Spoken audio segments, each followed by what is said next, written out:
Oh yeah, gotta get that combo in. Yeah, take that, Dada. You can't beat my team. Oh hey guys, Spoken, we're live. I'm just playing Ultraman Puzzle Shoe Watch. It's a fun game. It's like a reskin of Puzzle and Dragons, except instead of random properties with the occasional cross promotional franchise, it's Ultraman. Nothing but Ultraman. We are not sponsored by this gaming app, and there are in-app microtransactions. So please do not do it if you're under the age of 18. But I have to say, like, the pulls are actually pretty good without the microtransactions. So, you know what? Yes. The Toku app I miss? Super Sentai Legend Wars. Yeah, don't we all? Yeah, look at that. I'm fighting Dada right now. It's really fun, and yeah, no, I like puzzles. So puzzle games are my shtick. Needless to say, M is, well, or rather, Parrot is one of my favorites in Kamen Rider X8. But enough about Kamen Rider. We're here to discuss Ultraman. And I'm not talking about the game where I just became level 9. I'm talking about Ultraman Teo, episode 2. Welcome to the Astronomy Club, where we're introduced to the rest of our ensemble cast, more or less. Yeah. Is this Forza again? It has been 15 years. Whoa,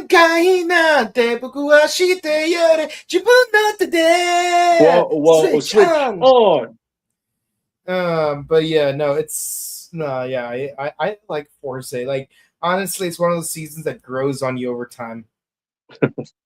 Yeah. Came to me at the perfect time because when the show started is when my senior year of high school started.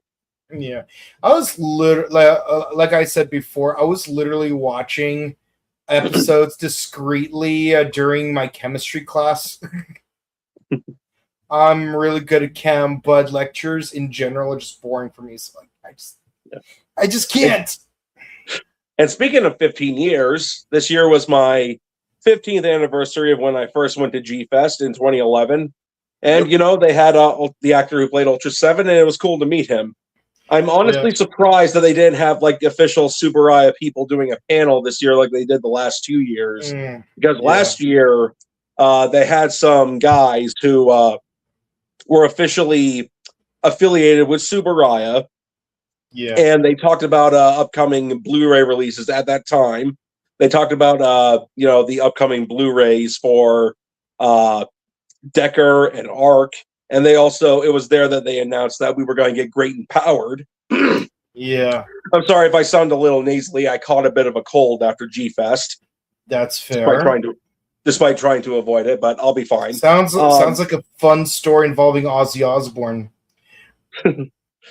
So, and they also, last year at G-Fest, they had, official suits and whatnot there. Like, they actually had a guy in an Ultraman Omega suit, at the panel, and then they did, like, meet and greets, like y'all might have seen last year, to where I met where writer Zed. Like a guy in, like, the Ultraman Zet suit, and the guy who wrote Zet, and I got to see a Baltan suit up close. So that's really cool. Yeah, I was hoping, like, since this year was Ultraman's 60th, like, they would have another panel for that, and then maybe somebody in, like, an Ultraman Teo suit. Yeah. But, we did get to meet Koji Moritsugu, so fine by me, I guess. Yeah, that's fair. All's fair in love and war. Yeah. Yeah, because God knows I'll probably never be able to meet Hiroshi Nagano. Thanks, Johnnies. Don't worry, we will liberate we will liberate him from Johnnies someday. I think I have a better chance at meeting Hiro Mizushima than I do Hiroshi Nagano. Yeah, that's true. Oh, yeah, and if you guys got to attend the meet and greet on July 10th, let us know how that went. Yeah, because I certainly wasn't there. I wish I was, so that we could, like, kidnap Hiroshi Nagano and save him from Johnny's. It'll be like those Tom and Jerry episodes where Tom tries to tries to boil that duckling, and then Jerry keeps trying to save him. Yeah, it's like it's like Hanna-Barbera, so I'll just like carry him like this. Yeah, you and I were like carrying Hiroshi Nagano out there, and we're like, "We'll save you, Hiroshi." Yeah, and then it's like there's like a sequence where like there's like a corridor full of doors, and everyone's like going in and out of them. Oh yeah, like the old Scooby-Doo trope. Yes, and the monkeys will be playing in the background. Another Pleasant Valley Sunday. Actually, I kind of wish I had the soundtrack for like what's for Scooby-Doo. Where are you? You know those insert songs when they do those chase sequences. Yeah. Good times. Yeah. It's like I'm not big on bubblegum pop. Don't get me wrong, but it's like it's nice to like get a taste of every genre every now and then. So yeah. But speaking of going to different genres, these are our school days. I know they're in college. I get that, but low key, it's like the character tropes feel like a high school. Like even the cafeteria scene in the previous episode. Yeah. So yeah, that's a thing for us to like discuss. But yeah, so it starts off with Ibuki finding that one kaiju from the previous episode. It's like, well, you don't have a home, so we should probably find you one. So yeah, he tries sneaking it around on a trolley, and we find the Physical Improvement Club. I'm like, oh my god, do you have like a scrawny member in your team who's a psychic? Yeah, that's a Mob Psycho reference. I love Mob Psycho. Like that show is really fun. If you guys haven't seen it, watch it. I finally got the final volume of the manga. So now I have like all 16 volumes of the manga. Yeah, it's a good series. And I love how there's exactly 101 chapters. Because, like Mob Psycho 100, when he goes to 100%, he has a psychic explosion and whatnot. But yeah, so here we go. So it's like, oh no, I'm not trying to go to this door. I'm trying to go to the one next to yours. Oh, you're part of the astronomy club. I'm like, wait a minute, this feels familiar. Didn't the UFO club in Mob Psycho also take place in a storage closet that is acquainted with the Physical Improvement Club? Wait a minute. Hold on. Wait a minute. Who are you? I'm Ibuki. But yeah, so like we hide Sakura into the honestly they should have named him Mochi. Still pink, but at least it would be a Monster Ranch reference. Well, I know his name, it's either Poochie or Bucci. I know it's one of those. Yeah. But they did try to name it Sakura at first because he's pink. I'm like, but wouldn't naming it Momo make more sense?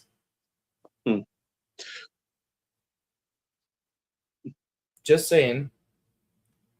And again, Momo, like peaches or mochi, because it's also pink and he's squishy.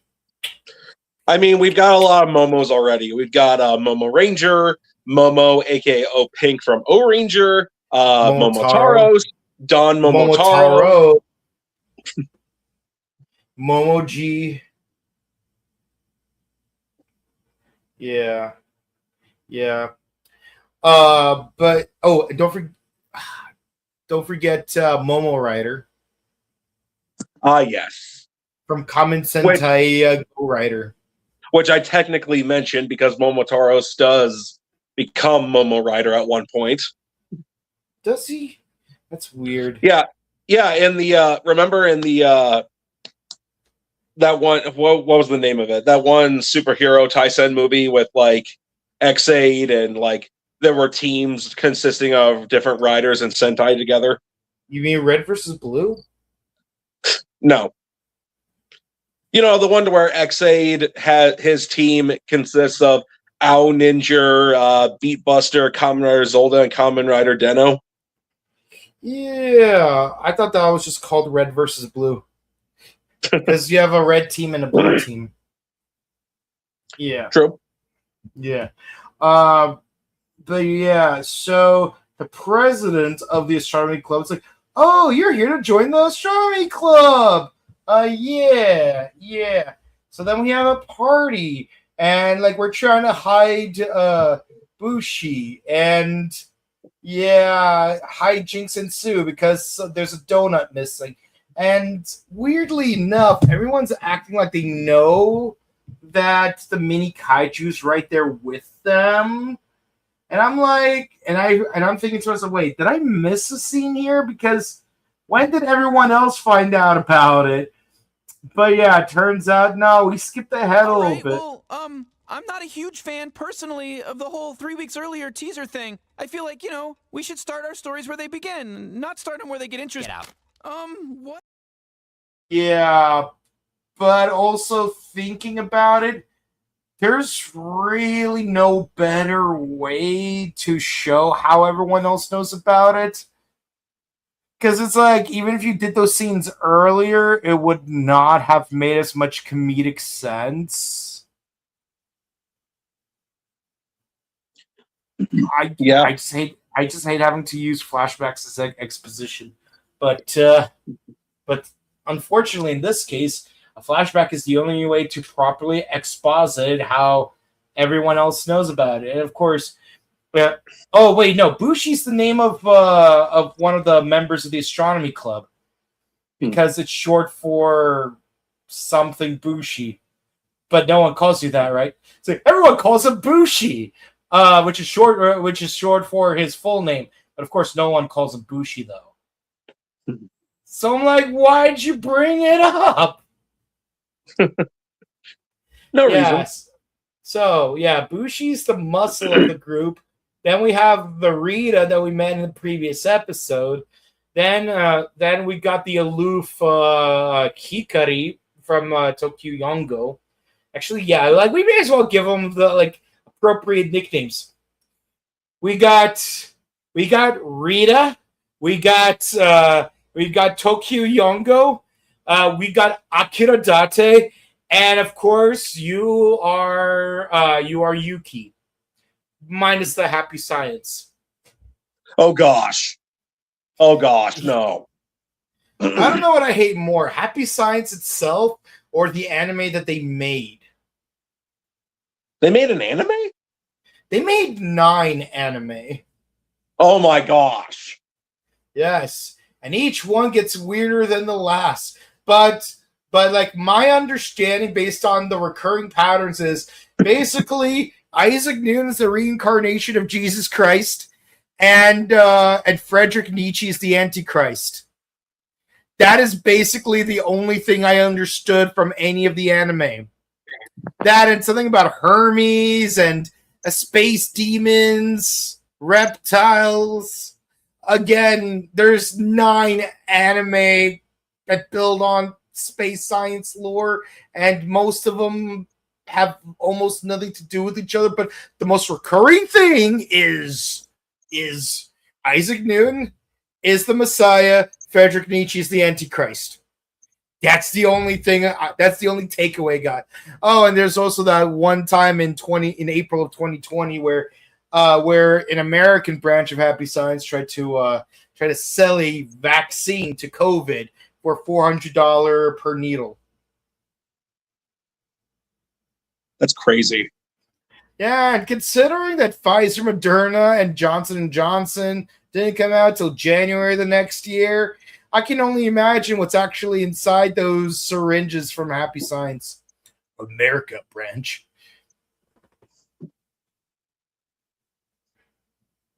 Crazy. Yeah. And yes, unfortunately, yes, one of our beloved characters from Forza is a member of Happy Science. Darn shame. Mm-hmm. Darn shame. Yeah. But the point is, Yuki minus the Happy Science, Rita, Tokuyongo, and Akira Date. And you are... I'm Yamato from Gojuger, because I'm from another You mean world. Juoger? Yeah, Juoger.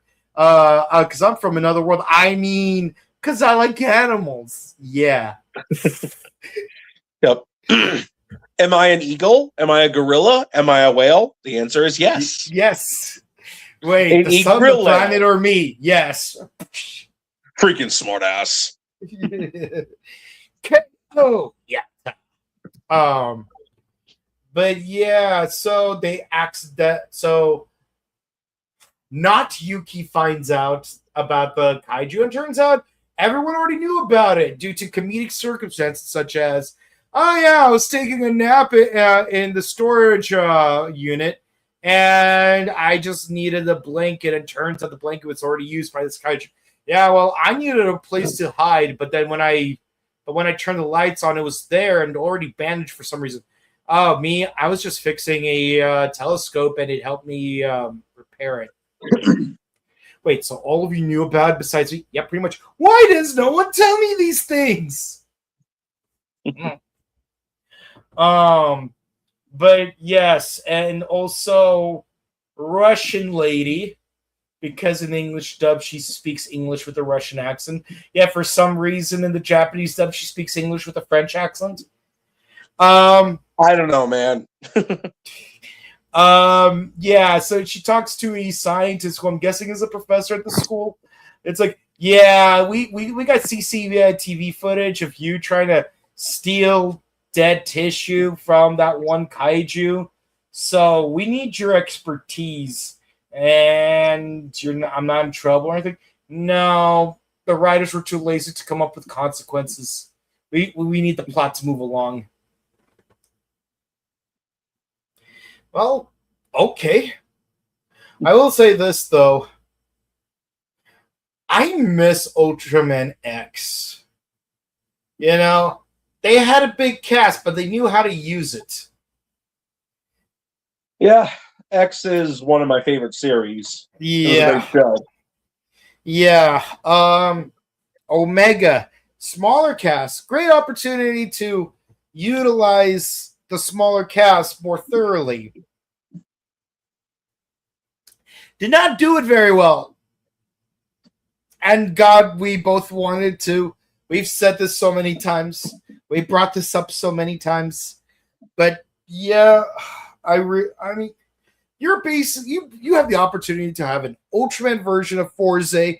Don't screw it up. That's all I'm asking. Just don't screw up the Ultraman Forze.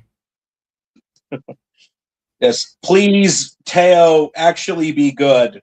Please be much better. Not marginally better, but significantly better than Arc and Omega. Yeah, so turns out the kaiju's back. Wait, we didn't kill it the first time?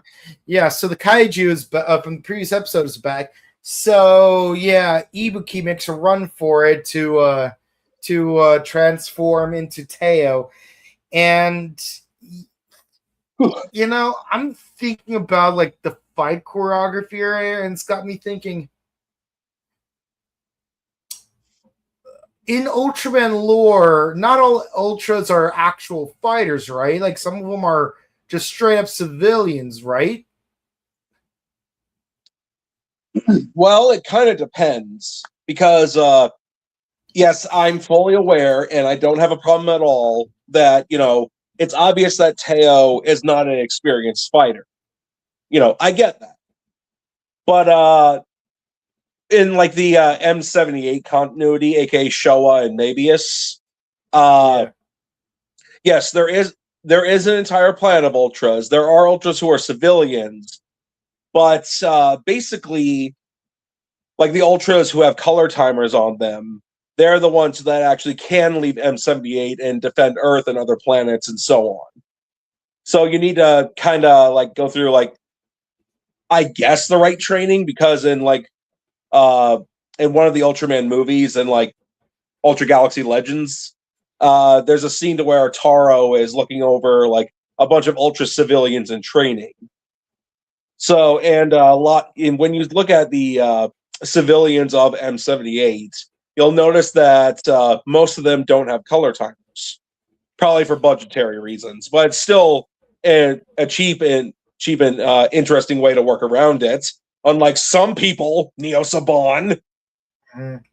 Yeah. So like, because I'm looking at the choreography and I'm thinking this isn't how an experienced warrior or law enforcer fights. This is the way a civilian fights. Like one who ended up in like a street fight and doesn't know what they're doing, and they're just like trying to like push back and like duck and cover and stuff. I'm like, is Teo just like a civilian who just happens to be Kal-El'd to Earth? Pretty much. Yeah, because this is how it feels. Which, don't get me wrong, this is an opportunity for him to develop as a character, unlike some other Ultras that we've seen recently. But yeah, it's not something that we're used to seeing though, because typically, like the Ultra in question is usually like already an experienced fighter, and heck, even in the case of Tiga, he's basically a Highlander. It's like, oh yeah, he calls upon the combat memory of his ancestors. Yeah. Yeah. Usually, the Ultras are experienced fighters, or they at least have knowledge of how to fight. Excuse me. Sorry. Still trying to get over this cold. Anyways, I do know that they took some of Mabius and put it into Teo, in the sense of the designer for Teo did take some inspiration from Mabius. Like you can see, like on Teo's head, he's got those blue streaks, whereas on Mabius he has similar red streaks on his head. And also in Mabius, Mabius was the rookie. So in Mabius' series, he did have training, but he was still a rookie. In fact, in his first episode, while he did destroy the kaiju in the first episode, he did not do a very good job of defending the city. Yeah. So like Blossom from Powerpuff Girls, it's like you're so busy trying to prevent the city from collapsing in front of you, you don't realize that you're not aware of the buildings you're destroying with your big fat butt. Kinda. And then that ends up biting her, and well, when they become giants. Yeah. Well, in Mabius's case, the people were away, and he did, to be fair, he did, have on his mind protect the innocent civilians. But the thing is that they were basically evacuated out of that city area. The civilians were all happy to see Ultraman again, because apparently, since it takes place in the Showa universe, it's been 25 years since 80 showed up.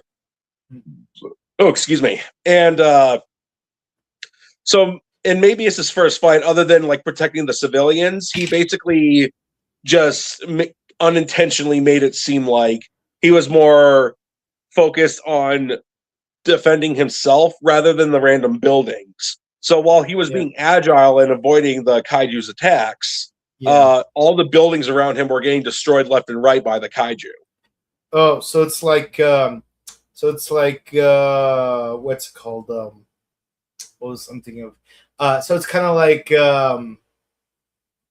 Hellsing, where it's like all these people in Brazil are being killed off in the fight between Alucard and Alhambra, and it's like well, at least he's just dodging him.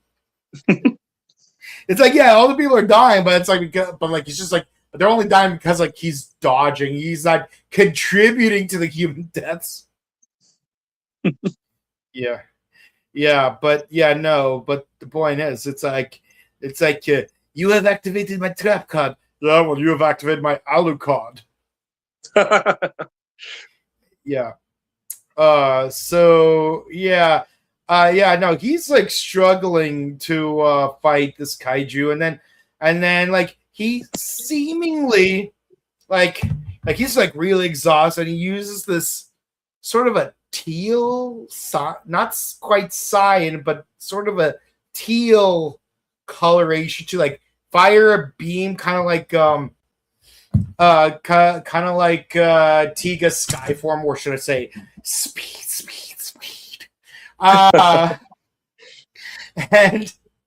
And then he tries to use his yellow telekinetic electro attack thing, but before he has a chance to do it, like it just discharges, and then he gets attacked by an invisible bird kaiju. And we're not even sure what the name of this bird kaiju is. Because at the end of the episode, they're doing the thing from Zets where they actually like point out like some of the featured kaiju or ultras. I'm like, I miss this gimmick. This gimmick was fun. We haven't done this gimmick in a while. But yeah. But what was I gonna say? Oh yeah. So it's like he looks over there. There's one kaiju. He looks over there. There's another kaiju. He looks over there. And he looks over there. It's like, bro, I think. And then both kaiju are like coming out, and he's like, duck. And of course, we all know that kaiju should not be fighting, not like this. But no. It's like, yeah, they hurt each other briefly, but at the end of the day, yeah, no, like they both come at him, and that's the end of the episode. Yep. Yeah. Yeah, not really much to say about this episode because, yeah, I mean, I wish there was more to say, but there really isn't. I mean, I like the human casts. They're so colorful and full of life. Let's hope they have things to do in this 25 episode run, where very likely everything's going to be episodic for the first 10 episodes, with the exception of an episode where he unlocks a new form, and then like a 2-part episode where a major kaiju shows up, and we have to really evaluate our determinazione. And then episode 13, we're gonna have a clip show episode. Clip show. And then for episodes 14 and 15 will be a 2-parter that focuses on, there's an actual overarching plot. But let's forget about that for a moment so that we could have everything be episodic until episode 23, where we have our 3-part season finale. We're in the 24th episode. Ultraman is either dying, or loses his powers, but then briefly gets his powers back in episode 25, defeats a kaiju in some convoluted way, and then flies off. And then hopefully there will be a movie while we wait it out through season 5 of Ultraman Generation Stars, or whatever it's called. Yeah. But hey, you never know. Maybe episode 17 this year, we're going to meet Zangil. I hope they do something cool for the 60th anniversary of this year. Yeah. Oh, and of course, Zangil would speak in informal English. Wouldst thou love some coffee? Coffee is the lifeblood of all sentient life. So he says. Yeah. Yeah, the show, so far, well, at least not also aesthetically, but it really does feel like a combination of, as a show and a character, a combination of Leo and Cosmos with a pinch of Mabius. That's an interesting combination. It seems like it would clash with each other, considering, we already went over Cosmos, so, he was very pacifistic and tried to be merciful and save kaiju, whereas Leo was very skilled in martial arts and had no qualms about, killing kaiju and aliens. And, he lost his homeworld as well. So it's like, wouldn't Leo and Cosmos be a clashing combination? Yeah. But again, I hope that our main characters have more stuff to do, and who knows? Maybe we'll meet either Pigmon or Kanegon during our clip show episode. We'll see. I have no doubt now. Yeah, I have no doubt that we'll see some old kaiju in this show. Yeah. I kind of miss the old kaiju, like maybe not necessarily like from the 66 kaiju, but more like some of the kaiju that we've seen in like X and Z, like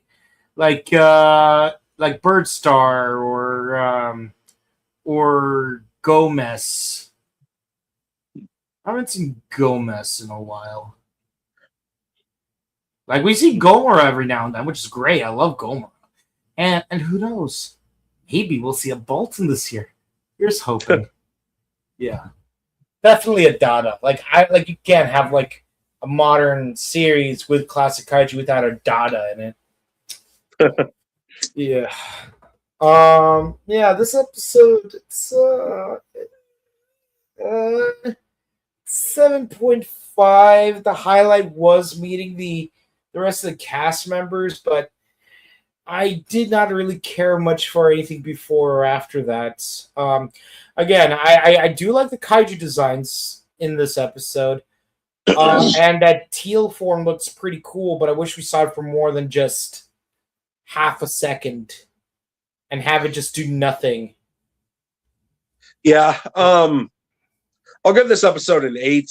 And honestly, I mean, I get it with like the whole briefly color changing because it's an interesting concept to where he charges up a different color, and that color is actually energy, and then he releases it out of his hands to do a specific move. But I think I also would have been fine with if they were form changes, like not just brief form changes of energy, just like he's got his yellow form for this, he's got his silver form for this, he's got his green form for this. Who knows? Like the Teo Crystar, his transformation device, which definitely reminds me of the Splendor from Ultraman Gaia, which is one of my favorite Ultraman transformation devices. It doesn't have a collectible gimmick like the other recent Ultraman transformation devices. So I don't know. I don't know if yeah, go ahead. I was just gonna say I don't know if Teo will get a final form or not. Maybe he will. He probably will, but I haven't seen anything on the toy that like suggests otherwise. Yeah. So maybe it'll be like a separate item. Yeah, like since it looks like it doesn't have like a transformation gimmick, then very likely Tsuburaya will probably do updates on past gimmick toys, and again, I don't know the exact names because I've never watched certain seasons, so I'm gonna like name them after like stuff from Super Sentai and Kamen Rider that are similar to that. Very likely, they are probably gonna start selling like updated like ultra medals like for seasons that are after Z, like Blazar medal, or not I don't mean like the Blazar like stone like from his season, but I mean like the actual like medals from Z. Yeah. Like and make ones for Taiga, Zed. Zed's already there. Ones for ones for like Trigger, Decker, Blazar, Arc, and Omega, and yes, even Teo. Or they're gonna probably like do something that's going to tie in to the mobile game or something. Yeah, it's entirely possible. They've done that before with the Ultra Prop replicas. That's what the legacy items are called. Kind of like CSM. To where if it has a gimmick, there's been times before to where they've added Ultras that came after this certain Ultraman series into it. Tutorials. Yes. Yeah. Yeah. Yeah. But okay, let's just let's just watch the next 4 episodes and see what happens, and like we'll reconvene on you know on what our thoughts are so far. But what do you guys have to say? Yeah, what's the deal with the Russian English? I don't know. Я не понимаю сам. Почему она имеет этот акцент? Я не понимаю. Who's your favorite astronomy club member based on first impressions? For me, it's Boshi. Definitely Boshi. I don't have an answer yet. Sorry. Well, it's based on first impressions, so Well, then I suppose Boshi as well. yeah. Yeah, I feel like he had the most amount of personality out of all the characters. Although I will say this, the club president, like she has the kind of personality that we've seen in Toku seasons past, and typically she'd be the one character who's like most accepting of a kaiju showing up in their club room. So the fact that she's the one who's the most aversive to it is actually an interesting subversion of expectation. Because normally she'd be the one who's trying to convince everyone else to embrace it, but instead she's the one who's the most rejecting of it, which we'll see. We'll see. Yeah. If the color changes just for attacks, what would his actual form changes look like? Probably armor. I don't know. I feel like we've been, we had ultras with like armors for the last 2 seasons. So I'd rather just go back to like, actual form changes. Yeah. Yeah. I mean, like with Blazar, it's like it's partially armor, but also not really. Yeah. Honestly, Blazar's final form, it doesn't feel like a final form to me. I mean, it feels more like a first upgrade form, Yeah. Yeah, kind of like how like we talked about Agito with Omega. It's like you got the flame form, you got the storm form, and of course, like you have the Trinity form where you have like ground, flame, storm, and that's the kind of vibe I get from someone Lily. And frankly, I'm surprised they didn't actually do that for Omega specifically, considering the similarities with Agito. I'm actually surprised by that too. Yeah. Yeah, but yeah, that's it for the comments, guys. We hope you enjoyed. Please be sure to comment, like, and subscribe to us on YouTube, Facebook, Twitter, Instagram. Ding the bell icon to stay notified for the latest videos we discuss. Ultraman Teo, as well as the final episode of Super Space Shuttle Gavan Infinity next week. And we also discuss Kamen Rider Z and Kamen Rider Kabuto. Check out our sister channel, The Buttery Show, where we discuss movie reviews, TV shows, video game news, vlogs, interviews, etc. Well, check us out in person if you are interested in meeting us. You will be at Power Morphicon on August 28th through the 30th at the Pasadena Convention Center. They recently announced Vernon Wells, Yoshi Sudarso, Sandy Fox, and Lex Lang as members of our guest list. So definitely say hi to them. We definitely interviewed Vernon Wells back in 2022 Power Morphicon. It was actually the first one I recorded for Morphicon, so that was really fun. And incidentally, he's also the first online interview I ever had. It's like I remember Ryan's like, so like if you could interview one Power Ranger actor more than anyone would be, I'm like, I don't know. I would say like Vernon Wells might be my white whale. And then like very first interview I do, it's Vernon Wells. I'm like, oh, blimey, there's me white whale. Yeah, call me Ishmael. But no. Vernon, really cool guy. Definitely like like ask him about the wolves. He loves talking about the wolves. Yeah, and we will also be at Robo Toy Fest on September 13th at the Burbank Marriott Convention Center. The guest list is pending, but at least now we know when and where it has been moved to, and here you guys go. Until next time, we hope you have a great rest of your week. We'll see you this Sunday, and hopefully it'll be a fun day. The FIFA finals will be that afternoon, so maybe we'll briefly discuss the FIFA results. And somehow, it's too bad we're not doing episodes 19 and 20 of Kabuto this week, because they actually do play football in those episodes. Yeah, it would have been a great way to tie it together, but oh well. We hope you guys enjoy. Have a good one. Goodbye. See ya.